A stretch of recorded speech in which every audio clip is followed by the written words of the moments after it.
Good morning. Well, good afternoon. It's been a heck of a morning. Let's just say that. It's been a challenging morning, I should say, to say the least. I'm not gonna lie, there was probably at least twice this morning that I was like,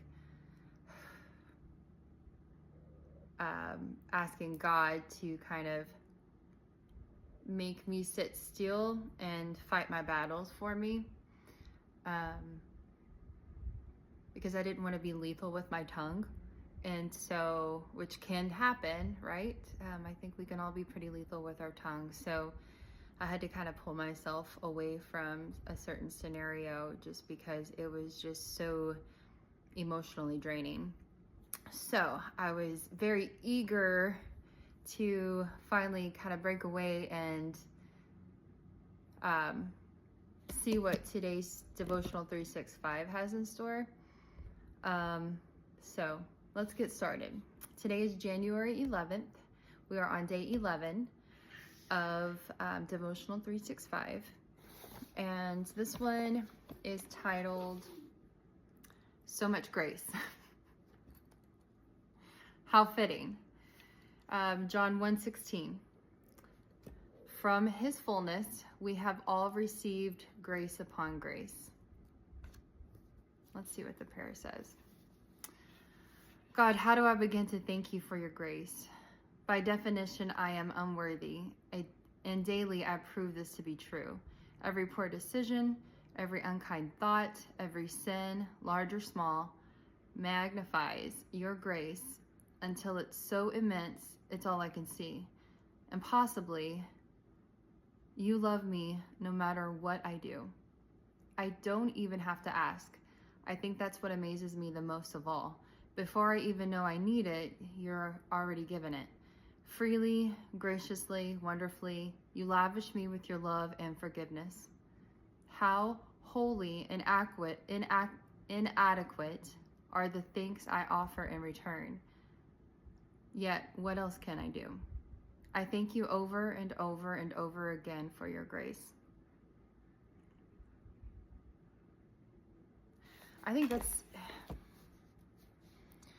that is one of the things that I take away from the most as a woman of faith and walking in his presence and walking in his grace is so often people are so quick to say you need Jesus or you need God or anything to that nature, but the reality of it is that we need God. God lives in here, right? He lives within us. Especially if you're a born again Christian, you're born again and he's there. He consumes your heart. And I think that whenever someone is not displaying that type of grace towards us, or when they are lethal in their thoughts and their speech, I really think that as a woman of faith, what I want to do or what I want to be remembered as if I leave a legacy would be Shanna is someone that displays grace. And by that, I mean, I want to give grace. I want to put myself in another person's shoes and situation to better understand versus being judgmental about things. And in return, I think that we need to live through Jesus. In other words, what would Jesus do? Remember that whole big thing that was so popular, I want to say in the early 2000s, late 90s, maybe, aging ourselves here. But it was the WWJD where everybody used to wear all those bracelets, like what would Jesus do? And that's kind of what I want to represent. I want I don't want to be somebody that just throws stuff at someone and says, this is what you need. But in other words, I want to be a friend in such a manner where, how should I respond in a way that I would want Jesus to respond, or the way that Jesus would respond to me being of his child. or even how, you would want somebody to respond to your child, right? Because we're all his children. The way that I act is going to represent God as his child, right? The way that your children act, you feel like they're a representation of you. So keep that in mind. The way you treat others, everybody's God's children. So I saw this TikTok where this man was saying that in his younger years, he was like, he did whatever he wanted. And somebody asked him, well, aren't you a man of faith? And he said, yes. And he said, then why do you act that way? And he said, well, when I find the right woman that God brings me, I'll change. I'll settle down and I'll be a godly man for her. And then this was an atheist speaking to him. And the atheist said, okay, well, that doesn't make much sense, because if she's sent by God for you and you're God's child and she's God's child, why would God send this woman to a man like you?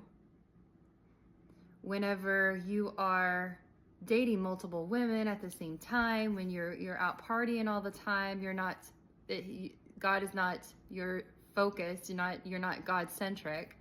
Why would you be graced with a gift like that? Why would he put his daughter through that? Does that make sense? So I think that's also kind of something that I wanted to share, that I thought was like, wow, we have so many people that are believers, but if you're waiting for that right person, are you walking the walk? Are you the right person? Are you ready to receive them? So, but anyways, I don't know why I went off on that tangent. I guess somebody needed to hear it. But grace. Grace is a beautiful thing to have. We can move forward and away from people through grace and with grace. Doesn't mean you have to stay in a situation that causes you so much anxiety, but you can gracefully walk away and you can care for someone from a distance, and friends, family, lovers, whatever it may be, relationships in general. So I just wanted to share that today. And I thought that was kind of nice to open up January 11th and find it to speak about grace. And it's definitely something the world needs more of. So have a good day. I will see you tomorrow, and stay warm.